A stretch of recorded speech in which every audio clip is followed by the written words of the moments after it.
Second video for the morning. I want to cover something real quick for you guys that needs to be brought to your attention. You guys need to keep your eyes open and stay safe.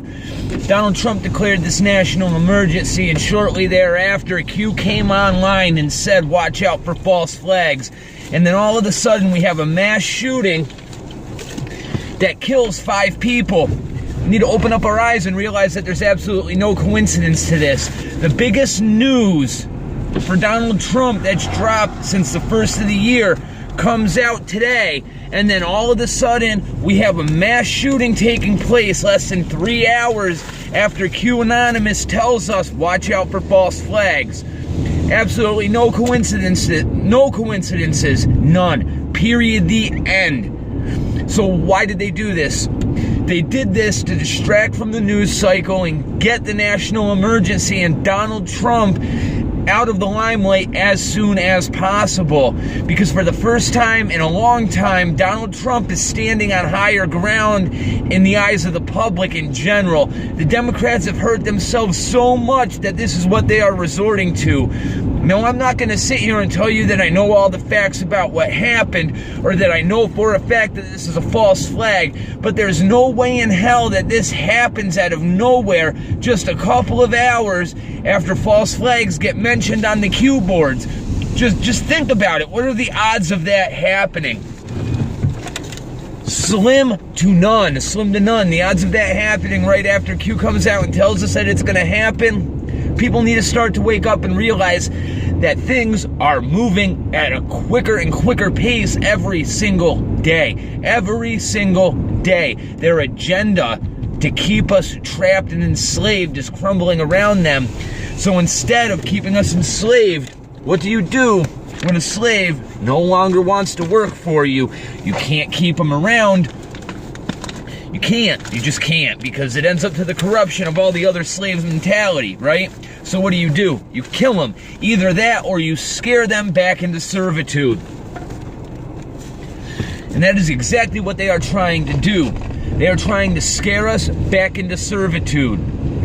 So stay strong, stay committed, and realize that there are going to be consequences. There is going to be a price we have to pay. You have to be willing to pay it. Freedom is not free. This struggle is about to get real.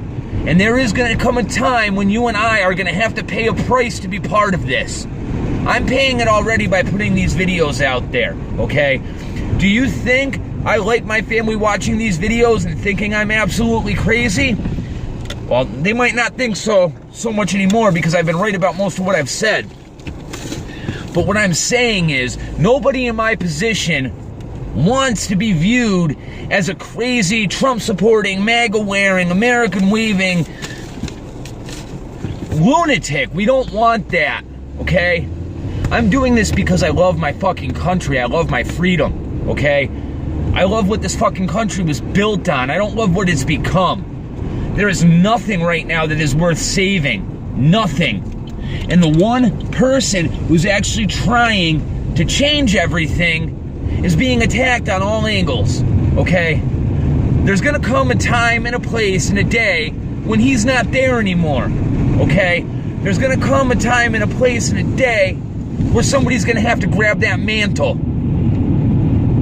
I would do it if I could. I don't have the voice. It's gonna take all of us coming together. All of us.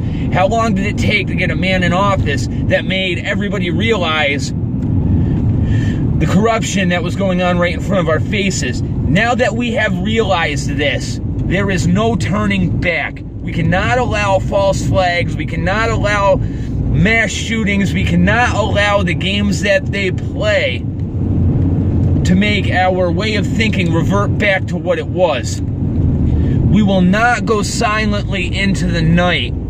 I will walk through this valley carrying God on my shoulders and wearing his armor until the day that I die. But it's going to take more of us doing the same. So please, all I'm asking you is, if you believe in this cause, know that you will have to sacrifice. You will. If you're not willing to do it, I don't want you standing beside me. Okay, it's like the guys that went to Vietnam, that volunteered to go into the Airborne. Airborne was a volunteer-only program. Do you know why? Because those boys went in before anybody else did, and they fought. And they were committed. They were committed to one another. They were committed to their country. And those boys and men did not want to fight next against people whose hearts were not in the battle. It's the same principle here. If you aren't committed, now is the time to leave, because it's only going to get worse. And you're going to have to stand up for what the hell you believe in. You're going to have to turn your back on the majority of society. Patriotism is easy when everybody is a patriot. Okay, look at the Revolutionary War, for example. How many men were willing to fight on day one? Very, very few. Enough to get the job done, but very few people were fully committed. Towards the end of the war, everybody was a fucking patriot. You know what? Unless you're willing to sacrifice, and unless you have sacrificed, when this is all said and done, I don't want nothing to do with you. I want nothing to do with you. So please, man, stand beside me and fight with everything you have. Because eventually, our fight is all we're going to have left.